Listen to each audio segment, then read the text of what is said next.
Welcome back to the Community Resource Minute. I'm Todd Blanton, one-stop operator for the Kentucky Career Center's Bluegrass. And today's guest on the Community Resource Minute is Scott Collins with the Cabinet for Health and Family Services, here to discuss a new system that would be of interest to those parents who have children in sports. So Scott, welcome, and would you please introduce yourself and tell us a little bit about the program? Sure, my name is Scott Collins. I work for the Brain Injury Services branch, where I'm the branch manager, and our branch falls within the Department of Aging and Independent Living.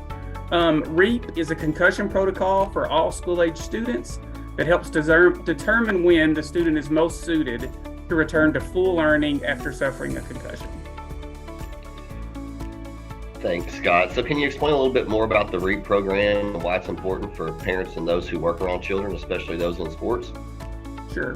REAP is a concussion protocol that was developed by Dr. Karen McAvoy out of Colorado. Dr. McAvoy was a school psychologist in a school where, unfortunately, a student who had suffered a concussion in a football game didn't give that concussion the proper time to heal, and unfortunately, the week after, in the next football game, suffered another concussion and passed away. REAP centers around a family team, school team physical, and school team academic, and a medical team. So it's a 4-team process. And each of these teams play an important role in making sure students with concussions aren't just ready to go back to the playing field, but they're ready to go back into the classroom as well. This system is fully customized to Kentucky, and we hope that it's the go-to guide from the emergency room to the school district to the office clinic waiting room. Great. So what are some signs that we might notice in someone who may be experiencing a concussion? And if we see those signs, what should we do? Yeah, there's tons of signs that we can look for. Symptoms could include everything from a headache, dizziness, poor balance, nausea, sensitivity to light or noise. The student may feel in a fog, or they just don't feel like themselves. They can't concentrate. They may be a little more emotional than usual, or they're just unmotivated. And I think one of the more interesting symptoms could be that the student just can't sleep. Their sleep schedule is totally thrown off. The most important thing that we can do is, especially if these signs, they persist, is that we need to make sure that the student seeks medical attention again to prevent further brain injury or something more serious. All right, so if someone that we know is diagnosed with a concussion, is there anything that we can do to help them? Yeah, the most important thing is rest. And, reduce.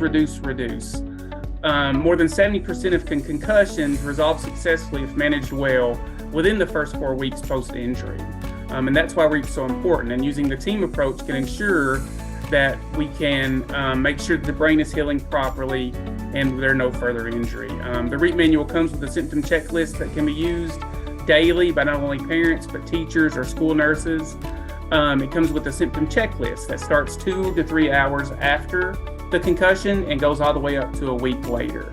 It also comes with a teacher feedback form, so that teachers can follow that student's progress during the week, and maybe at the next appointment with the doctor, the family can take that feedback form in so the doctor can see how they've been progressing. It also comes with training videos for teachers, families, both the school team, academic, physical, to make it easier for them to use the REAP manual. Okay. So once somebody's been diagnosed with a concussion, how long before they're able to return to the regular activities in sports? Well, we just need to make sure that the concussion is properly healed. Most important thing we do is that the brain has a chance to get back to full capacity, back to where it was before the concussion. We need to watch for slow and steady improvements in symptoms. And if the symptoms persist, again, they need to seek medical attention to make sure that it's not turning into something worse. The most important thing that I see with REAP is that it's for everyone, and that it can be used to make sure that anyone that suffers a concussion, especially our children, that that doesn't come into something worse. Okay. So Scott, we really appreciate you coming on today. Some very valuable information, especially for parents of children who play sports, but really any parent out there. But how can they be sure that REAP is available in their school system? They just need to make sure the school system knows that it's out there. We're in the ending stages. Our resource manual is being printed now. Our training videos are being done. Those videos are actually done by Dr. McAvoy, who developed the program. And those are hopefully going to be available to school systems in the spring, where we start to roll that out in our most rural areas of the Commonwealth, hopefully making sure that students that don't have the opportunities that maybe those living in or around the larger city get, and that they're making sure that their brain injury is taken care of in a way that helps them get back in the classroom. Great, Scott. So really appreciate your time. Before we finish today, is there anything else that you'd like to share about the program or anything else that we need to know? Yeah, I just think it's important that any child that suffered a concussion is taken care of. And that's the beauty of the REAP program, is it could be for any kid that's gotten hurt in their front yard, riding their bicycle, their brother hits them in the head with something, that they're being taken care of the same way as an athlete's being taken care of. Because it's just as important to get back into the classroom as it is to get back on the field. Great. Well, Scott, we really appreciate your time today. Thanks for coming on and sharing the information, some valuable information for parents out there. So thank you for coming on. Thank you for your time. Tune in next week to the Community Resource Minute. I'm Todd Blanton, one-stop operator for the Bluegrass. Thank you.